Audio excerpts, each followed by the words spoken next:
Keinginan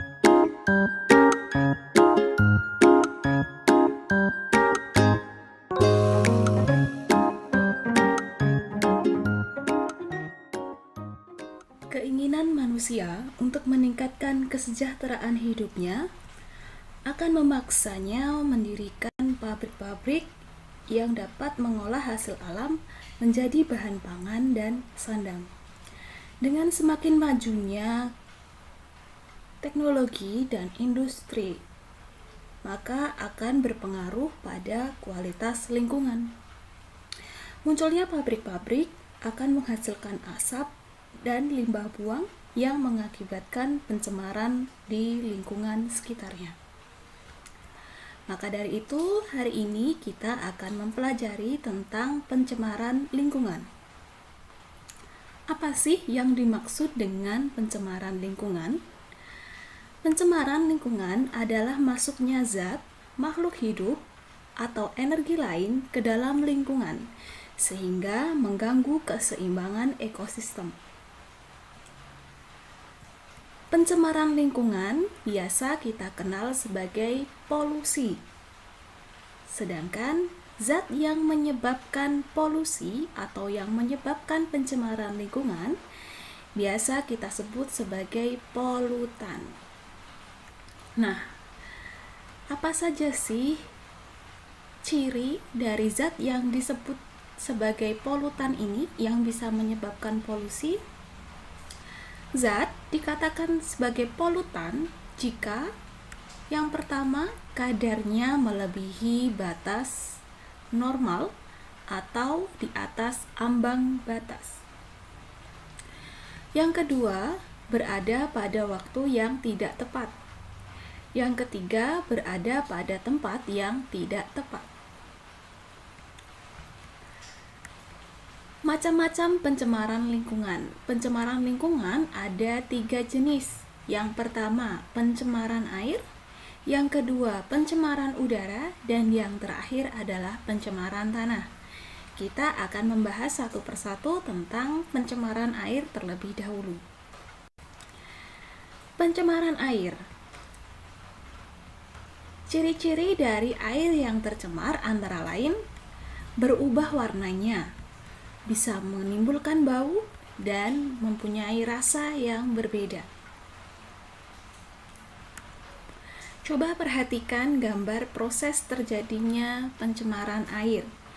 Kalian bisa memperhatikan dari mana saja sumber-sumber atau penyebab dari pencemaran air. Mari kita bahas tentang penyebab pencemaran air. Ada 3 penyebab pencemaran air. Yang pertama adalah limbah industri, yaitu zat yang berbahaya atau logam berat dari sisa industri yang dialirkan ke perairan. Yang kedua ada limbah rumah tangga, sisa kegiatan manusia, baik itu yang organik maupun yang anorganik. Dan yang terakhir adalah limbah pertanian, yaitu penggunaan pestisida atau pupuk yang berlebihan dan tidak dapat diserap oleh tanah, maka sisa tersebut akan dialirkan ke perairan di sekitar pertanian tersebut. Lalu apa saja dampak dari pencemaran air? Yang pertama tentu terjadi penurunan kualitas air. Air yang berkualitas itu harus mengandung oksigen yang banyak. Dengan menurunnya kualitas air karena pencemaran air ini, maka jumlah oksigen dari air tersebut menjadi berkurang. Selanjutnya, menyebabkan gangguan kesehatan. Lalu terjadi pemekatan hayati. Pemekatan hayati ini adalah bahan-bahan beracun yang ada pada organisme air nanti akan masuk dan mengendap di tubuh manusia jika dikonsumsi oleh manusia. Selanjutnya tentu akan mengganggu pemandangan. Dan yang terakhir, mempercepat kerusakan benda. Kandungan zat yang ada pada limbah nanti dapat diubah menjadi H2S. Sehingga H2S ini akan menyebabkan perkaratan atau mempercepat perkaratan. Sehingga benda-benda logam akan cepat rusak. Cara menanggulangi pencemaran air. Ada beberapa cara. Yang pertama, pembuatan kolam stabilisasi. Contohnya seperti ini. Biasanya ada di PDAM atau di industri yang sudah maju.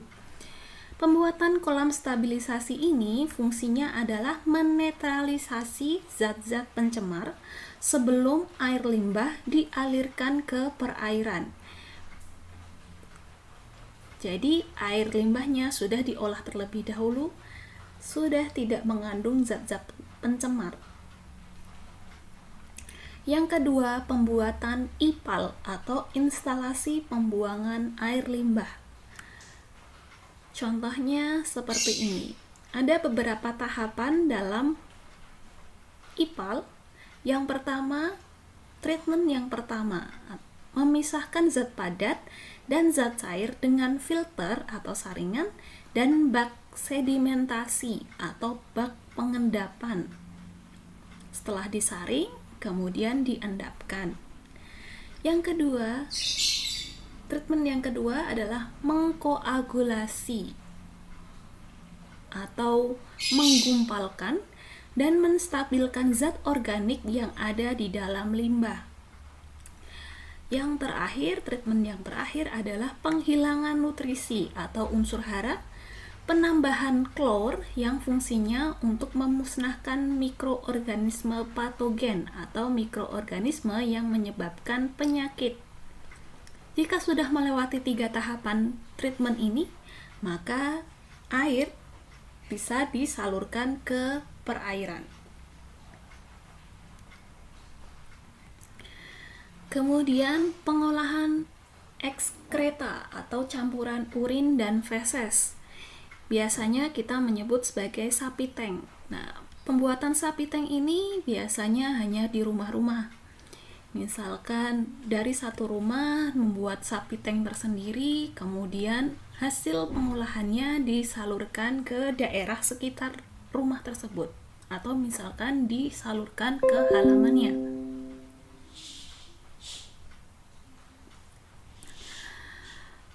Selanjutnya, pengolahan ini juga bisa dilakukan dengan cara komunal, biasanya pada perumahan-perumahan padat penduduk itu dibuat sapi tank secara komunal atau bersama-sama. Nanti disalurkan ke satu penampungan tertentu, di sebelah sini gambarnya. Kemudian setelah diolah di sini akan disalurkan ke perairan.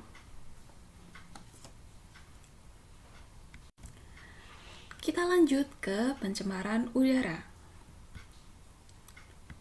Di pencemaran udara ini bisa kalian perhatikan gambarnya. Penyebab dari pencemaran udara ada 2 jenis. Meskipun dari gambar ini bisa kalian temukan bermacam-macam penyebab polusi udara atau pencemaran udara. Yang pertama adalah aktivitas alam, kelompok aktivitas alam. Ada sisa pembuangan hewan dan manusia, gunung meletus, dan kebakaran hutan. Lalu yang kedua adalah aktivitas manusia, contohnya pembakaran sampah, asap industri, asap kendaraan bermotor, asap rokok, ataupun senyawa CFC yang ada pada AC dan kulkas. Lalu apa saja dampak dari pencemaran udara? Dampak dari pencemaran udara ada beberapa. Yang pertama, berbahaya bagi kesehatan manusia. Jelas. Udara yang tercemar akan mempengaruhi kesehatan manusia, biasanya menyebabkan penyakit seperti ISPA. Kemudian yang kedua, menghambat pertumbuhan tanaman. Yang ketiga, menimbulkan efek rumah kaca. Efek rumah kaca ini tentu kalian sudah pernah mendengar ya istilahnya di SD. Efek rumah kaca terjadi karena banyaknya kandungan CO2 atau karbon dioksida dan CO atau karbon monoksida di udara, sehingga panas di bumi akan meningkat. Yang keempat, menipisnya lapisan ozon. Nah, efek rumah kaca dan menipisnya lapisan ozon ini saling berkaitan. Dan hal ini dikarenakan banyaknya zat kimia CFC yang biasa terdapat pada kulkas dan AC nanti akan menyebabkan ozonnya menjadi berlubang. Lapisan ozon yang ada di atmosfer akan berlubang. Dan yang terakhir adalah hujan asam. Benar, hujan seperti hujan biasa, tapi air hujannya sifatnya asam. Terjadi karena kandungan SO2 atau sulfur dioksida dan nitrogen oksida NO di udara sangat tinggi, sehingga mengubah pH air hujan menjadi asam. Bagaimana cara menanggulangi pencemaran udara? Cara menanggulangi pencemaran udara yang paling mudah adalah memperbanyak tumbuhan besar, melakukan reboisasi. Yang kedua, menciptakan alat transportasi ramah lingkungan. Yang ketiga, melakukan pengolahan limbah industri sebelum dilepas ke udara. Yang terakhir, tentang pencemaran tanah. Penyebab dari pencemaran tanah. Yang pertama, limbah domestik. Limbah domestik ini berasal dari pemukiman penduduk seperti rumah tangga, tempat usaha, sekolah, tempat wisata, gedung-gedung pemerintahan, dan masih banyak yang lain. Terbagi menjadi dua jenis. Yang pertama, limbah cair. Contohnya ada feses, ada deterjen, minyak, oli, cat, dan masih banyak yang lain. Limbah cair ini akan membunuh mikroorganisme penyubur tanah. Yang kedua, limbah padat. Contohnya ada plastik, serat, keramik, kaleng, dan masih banyak limbah padat lainnya. Nah, limbah padat ini akan sulit atau tidak dapat diuraikan oleh mikroorganisme tanah, sehingga biasanya hanya akan menggunung atau menumpuk di atas permukaan tanah. Yang kedua ada limbah industri.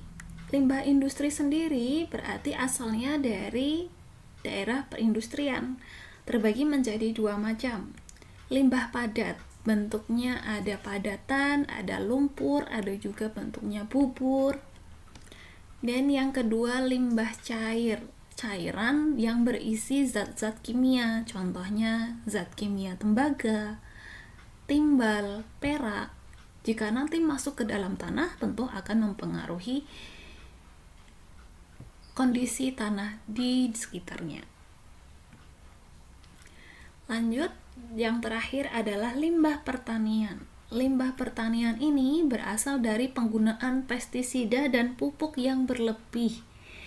Nah, sehingga akan menyerap atau meresap di dalam tanah dan menyebabkan kesuburan tanahnya menjadi berkurang karena terjadi ketidakseimbangan kandungan zat kimia yang ada di dalam tanah atau unsur hara yang ada di tanah.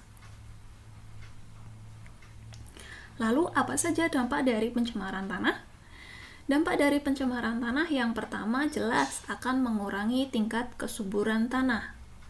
Yang kedua, menurunkan kualitas hasil panen. Lalu, memunculkan gas pencemar yang menguap ke udara, dan yang terakhir nanti bisa memicu penyakit pada manusia. Bagaimana cara menanggulanginya? Penanggulangan pencemaran tanah yang pertama jelas harus mengurangi penggunaan pupuk kimia atau pestisida.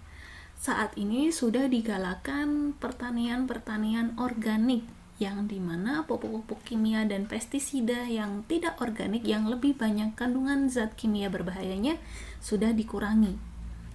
Kemudian yang kedua, jelas kita harus membuang sampah pada tempatnya. Selanjutnya, kalian bisa melaksanakan Kang Pisman. Kurangi, pisahkan, dan manfaatkan. Kurangi penggunaan kantong plastik, styrofoam, atau bahan-bahan lain yang sulit diuraikan oleh alam atau oleh tanah. Kemudian, pisahkan. Pisahkan jenis-jenis sampah yang ada di rumah tangga atau yang ada di sekitar kalian. Jenis yang pertama, sampah sisa makanan dan tumbuhan bisa ditempatkan di ember yang tertutup. Jenis yang kedua, kertas, kaleng, gelas, botol plastik bisa ditempatkan pada kotak kardus. Dan jenis yang ketiga, sampah lain-lain selain jenis pertama dan jenis kedua bisa ditempatkan di tong sampah. Lalu kita lakukan manfaatkan. Sampah yang sudah dipisahkan tadi dimanfaatkan sesuai dengan jenisnya. Sampah yang pertama bisa diolah menjadi biopori, bisa menjadi komposter, takakura, bata terawang, biodigester, maggot BSF, serta menjadi makanan ternak. Sedangkan sampah jenis kedua bisa disedekahkan atau juga bisa diberikan ke bank sampah. Bisa juga dimanfaatkan menjadi barang-barang yang bisa memiliki nilai jual atau yang bisa berfungsi di kehidupan sehari-hari. Yang ketiga, sampah jenis ketiga bisa dibawa atau disimpan, dibuang ke tempat penampungan sementara TPST, kemudian akan diangkut ke tempat pemrosesan akhir atau TPA oleh Dinas Kebersihan. Nah, Kang Pisman ini sebenarnya adalah salah satu kebijakan di pemerintah Kabupaten Bandung. Ini bisa dimanfaatkan juga dalam kehidupan sehari-hari, tidak hanya di Bandung saja. Dalam kehidupan sehari-hari kita juga bisa kita manfaatkan untuk menanggulangi pencemaran tanah. Dan yang berikutnya ada juga remediasi. Remediasi ini adalah pemisahan zat pencemar pada tanah. Yang pertama, remediasi in situ atau pembersihan pencemar tanah langsung di lokasinya. Tanah yang tercemar langsung dibersihkan dengan memberikan nutrien, dengan memberikan oksigen supaya kontaminasinya atau pencemarnya akan hilang. Yang kedua, bisa juga dilakukan remediasi ex situ atau pembersihan pencemar tanah dengan menggali tanah yang tercemar tersebut, dipindahkan ke lokasi yang aman untuk memisahkan tanah dengan zat pencemarnya.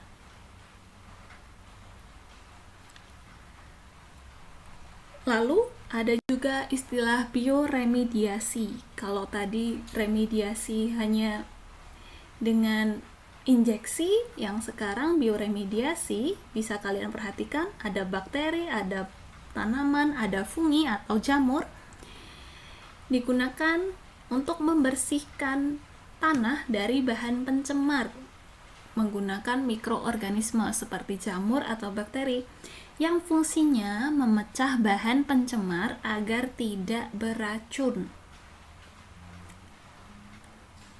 Nah, itu tadi materi kita tentang pencemaran lingkungan kali ini. Terima kasih kalian sudah memperhatikan, sudah menyimak materi ini. Saya akhiri, sampai bertemu di video berikutnya.